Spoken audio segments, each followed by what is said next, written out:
Hey, hello and welcome.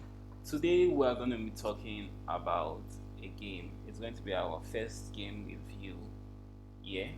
And I chose a very special game because what makes this game special? Maybe because it left viewers that viewed the game live with a reaction like this. You can see on the screen, you can see me there, you can see Peter. It was epic. I even thought about renaming this game A Thousand Ways to Blunder because some of the moves played, although the game wasn't that bad, right? But it also left Tunde Onokoya like this, so it says a lot about the game.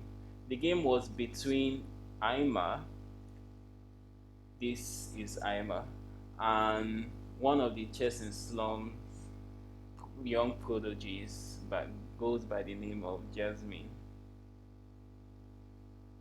Jamil. Jamil, not Jasmine. Yeah, if I get that correct. And this is Jamil. So, a quick backstory before we get into the game, right?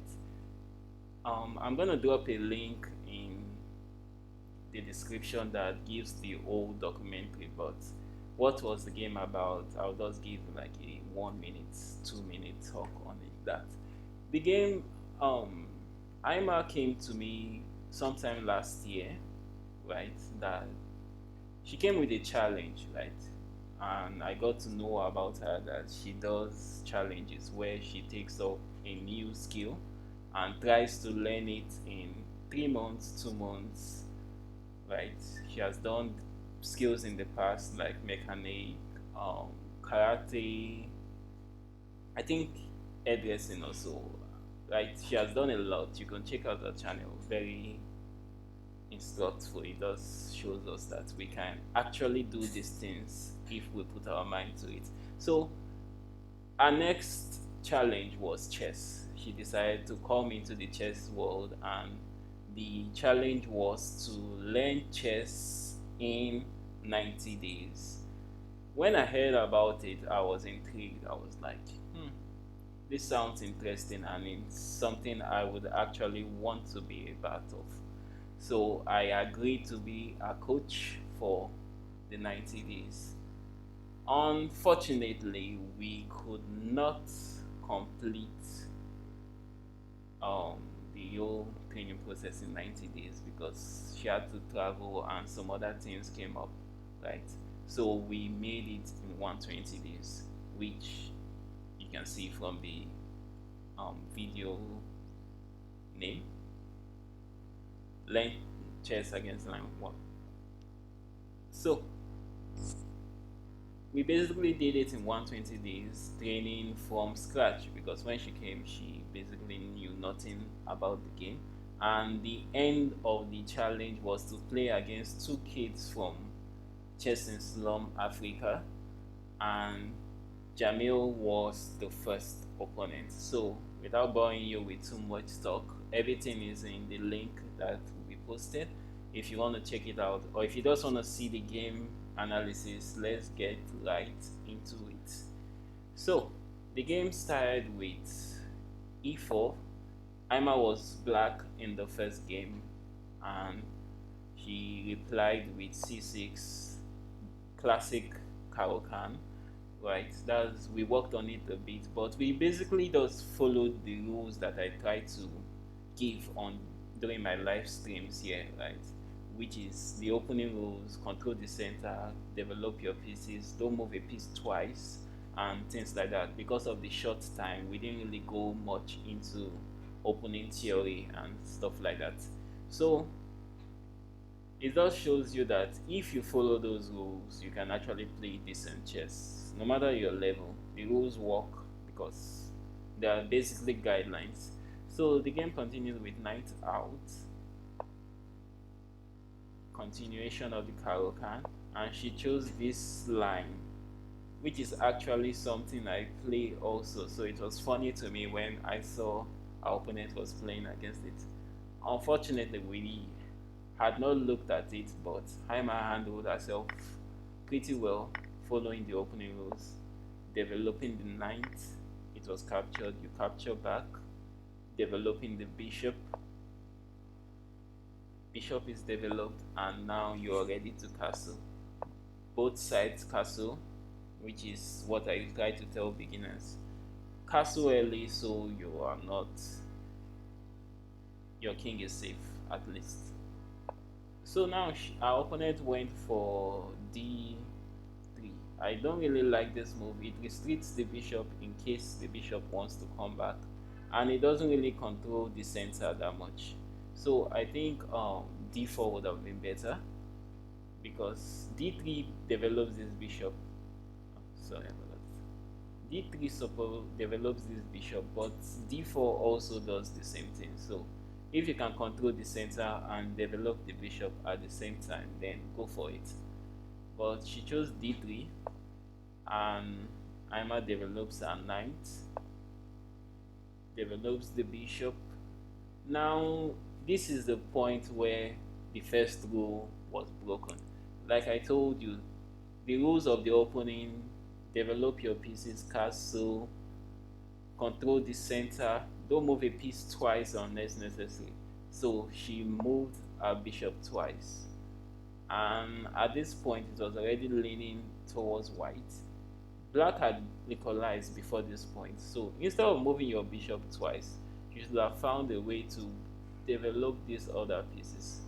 Moving this bishop does not help you develop those pieces. Moving the knight I would have accepted, right? Because at least it gives this bishop life, spaces to go to. But moving this bishop was just not it, and at this point white was a bit better, but nothing serious. Let's continue with the game and see how it goes. Now the bishop is attacked, the bishop has to move again. Now this bishop moves 3 times. Was it necessary? I do not think so. Now the opponent is following the rules pretty well. I expected that from our opponent. They are champion players. These kids have won trophies and stuff. So it's logical that they follow the rules, they know what to do. And now a pawn moves again. Was it necessary? Does it help you develop your pieces? The answer is no, it doesn't help. And our opponent found the best move, which is putting your bishop into your enemy camp, attacking the rook. Now she traded rooks. There's a rule I have that when your opponent does not have space, you don't want to trade pieces. So instead of trading the rooks, I think best would have been to develop a queen. If your opponent trades the rook, you bring out your second rook, so you still have control of the open file. If you don't know what open file is, you can check out my video on those kind of principles. So I'm trying to keep this video as short as possible, so I will not really go that deep into concepts. We're just looking at this particular game and anything that pops into my head, I guess. But no, she traded rooks, and now she tried to trade queens. So some people play like this. They just want to go into an end game with a better position, but I like fighting with my pieces, so I don't really like her style that much. But she played really well. Now she went for the queen trade. Now all her advantage is gone, because everybody that was properly developed for white is exchanged. So, and it even loses a pawn, because now black is a pawn up, although the pawn can easily be attacked by the rook and taken back, I guess. But for now, black is a pawn up. Now she moves the bishop. Now again, you need to develop your pieces. These pieces are still not playing, and that is why the move is being suggested to move the knight. Move the knight so you can bring out the bishop, so you can bring out the rook. It's just that simple. Chess is that simple. You want your pieces to be in position, better position than your opponent. That's how you win a chess game. But she played this move, which I have no idea what that move does, because it doesn't develop the rook per se. You don't want to bring your rook here, and you cannot bring your rook here because the bishop captures it. So that move isn't soon going to be on my top 5 if I'm to pick 5 moves to play in this position. But she chose that move, I guess, just trying to play fast. Now the rook comes to the open file. Like I've said, rooks like open file. Knight tries to block the eyes because this was going to be checkmate. Rook here is basically checkmate, so the knight had to block. Now she captured, and I like the fact that she captured with the knight, not the bishop. It's the better piece to capture with, but the explanation is long. Let's not go into that. Now you have your 2 bishop better than your opponent 2 bishop. Your rook is better than your opponent's rook, so we could basically say white is winning at this point. But in chess, it's not one thing to have a winning position, is another thing to actually finish it. So she finally tries to develop a bishop. This move was a mistake. Now I told you the rook like open files, but another thing the rook likes more than open file is to be on the 7th rank. That's for the white case. A black rook likes to be on the 2nd rank. Now imagine a rook is here. It has access to capture all of these pawns. So if you have a chance to get your rook on the 7th file and it cannot be captured, it's usually a good move. It's an active place to get your rook to. So white had the chance to get the rook here, attacking the bishop and attacking this pawn. If the bishop runs away, you're attacking this also instead of this move. So that was a miss.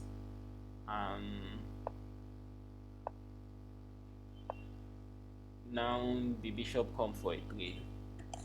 He captured back, and now your advantage isn't as much as before. Just picture when these bishops were terrorizing the king, and now you have equal material. You're having a pawn down. Okay, it's equal. Yeah, you have equal material, and you can't even claim your rook is far better than the opponent's rook anymore, because the rook has been developed also. So the advantage, white is still winning, but not as much as before. Now she goes to the open file, attack. She played bishops. At this point I was scared, because I know how beginners think. They just want to protect their pawns, right? And if you protect this pawn with your rook, the rook goes down and it's checkmate. So thankfully she did not fall for that, and she moved her king instead. Now she's a pawn down, from a pawn up to a pawn down, and she did continue playing. This is now basically the end game. What you want to do in the end game is you want to bring your king to become active. You want to attack weaknesses. Now white really does not have any weaknesses. She played this game so beautifully. Like, look at these pawns all protecting each other, or they could protect each other, not right now, but you get the point. And for black, this pawn is loose. This pawn can be protected, but for now it's loose. So just bring your rook here, attack the 2 of them. You take one of them, you have 2 pawns up, you have passed pawns, you push them, you win the game. That's basically how to end the game. But luckily for Aima, because I'm team Aima at this point, I coached her, so obviously I was rooting for her over the Chessing Slum kids, Luckily for Aima, our opponent did not see that simple plan and played this instead, attacking the pawn that is protected. You should attack pawns that are weak and unprotected. So Aima develops her king. I was proud she was doing that. And now the opponent blunders because even though you are offering an exchange of pawns, it's not a must to capture. I always saw that it's not a must to capture, and I am proud she was able to see this move and she pushed her pawn past. Game over. This pawn has 2 steps to become a queen, and we know how powerful the queen is. Once the queen comes on the board, the game is over. The rook cannot really stop the pawn because the rook is in a bad place. If the rook comes here, you capture the rook, and that was what was played. You capture the rook, it captures back, and now you push your pawn. Nobody can stop the pawn because the king is too far away. But guess what was played? I think this the game has been decent until this point, but this was a big miss. This like shocked everybody that knew how to play the game that was watching. She moved a king. Now this is the thing about rules. We tell you um develop your pieces. We tell you centralize your king in the end game, but you still need to be practical sometimes.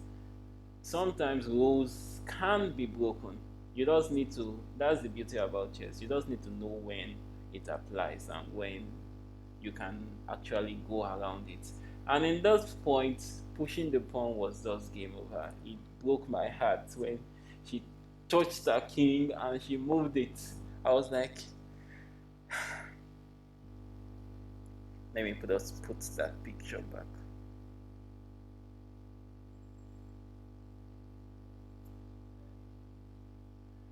But anyways, the game continued, and it was a fun end game. The game, although she missed it, now the pawn can no longer promote because when you push, the king can now catch the pawn. So that's the thing about chess. One move matters. One move you're winning, the next move you are not. If you do not see the move, if you are not precise, it's over for you. Now she moved her pawn, king move. She came forward, king move. Now she's protecting her pawn and also attacking the opponent pawn. Now the opponent made a mistake at this point.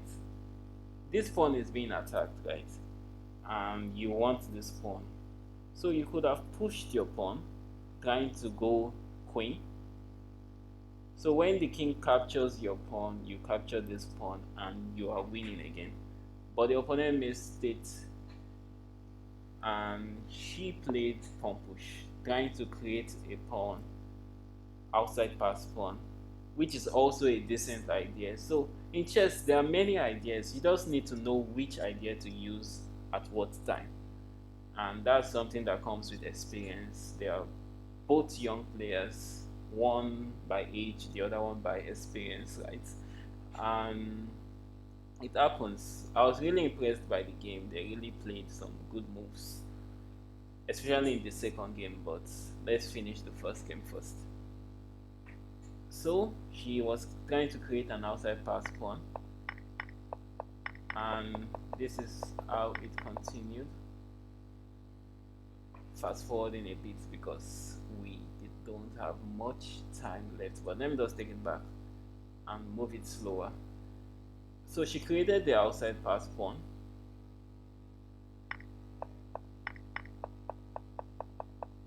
and at this point, right, the pawns have been traded and this position is actually, it was a draw, then it became winning, then it became losing, then it went back to a draw, and then the game just spiraled on. I was like, that's why they say endgame is, I think endgame is the hardest part of chess, honestly. If they don't say it, I say it. Endgame is just so hard. So the king moved, good move, centralizing your king. Now Aima tried to go around the pawn and get to the opponent pawns, which is actually decent. Instead of being passive, you want to be the one attacking. So she traded pawns. Perfect way to win the game. White is clearly winning now because white king is closer than black king to the pawns. Black king is a bit far away. So captured, capture. The king is trying to get close. You need to get that king close. She pushed the pawn. This is one way to play it. It was still winning, but there was easier ways to go about it. You don't really need to push this pawn. King up was the better move. Maybe push this one to lock it. Come here, capture, capture, and now you're protecting this pawn. While the king is trying to get to the edge of your own pawn chain. You would have captured the two of them, protecting the last one. This pawn dies, but you have this pawn, and one pawn is usually all you need in an endgame. But she went for this plan. It was still winning. Aima still trying to get her king close. Now the king moves in. The king moves in. Now what she had to do here was capture. You capture once, your opponent has no choice but to capture your back. Now you save your pawn by putting your king to defend it. Your opponent cannot do the same for his own pawn because the king is far away. Then your next move is you capture the pawn, you move your king, and that pawn you saved goes and becomes a new queen. So that was the winning idea, but she missed it by moving her king, and now black is winning. Black played the correct move. She captured, you capture. Now the king is trying to come back. Now I would have gone this direction, but you don't want to be on the same line as the square your opponent is trying to queen. But in this situation, it doesn't matter because, like I said, you don't want to be on the same line. Your opponent is doing the same thing, and your pawn has 3 steps to queen. Your opponent pawn has 4 steps. So that is the only reason why this was correct. But in a different position where you want to choose which side to go to, it's better to go this way. So you are queening and your opponent is not queening with a check. That might just be the deciding factor. But in this game, it's not. So this move is fine. And then the pawn raise. She queens. Check. Check. Captures the pawn. And I was happy. I was like, this game is over. There's no way our opponent can win at this point because the opponent has 0 pieces. You need at least a piece to checkmate. So this game was now a 2-result game. I was thinking it was a done deal, like game over, Aima's won, because we have done the queen and king checkmate. That was one of the first things we did, and at this point I don't think I said start new game because I was not expecting what happened next. And this is where my heart actually blew. I think this is where this picture was taken, because what happened next was just disastrous. Now in chess there's something called stalemate, and that is when it's your opponent's turn to play and your opponent has no legal move to make, and that is exactly what Aima did. She stalemated the game instead of checkmating the game, and that was how the first game ended in a draw. It was sad. Anyways, because I do not want to make this video too long, we are going to end it here, but I'm going to be making a part 2 where we analyze the second game. The second game was much better. It was fantastic. A lot of tactics, and it was just beautiful. So if you want to know what happened in the second game and who won the match all together, you can come into my channel and you should see the second game, the part 2 there.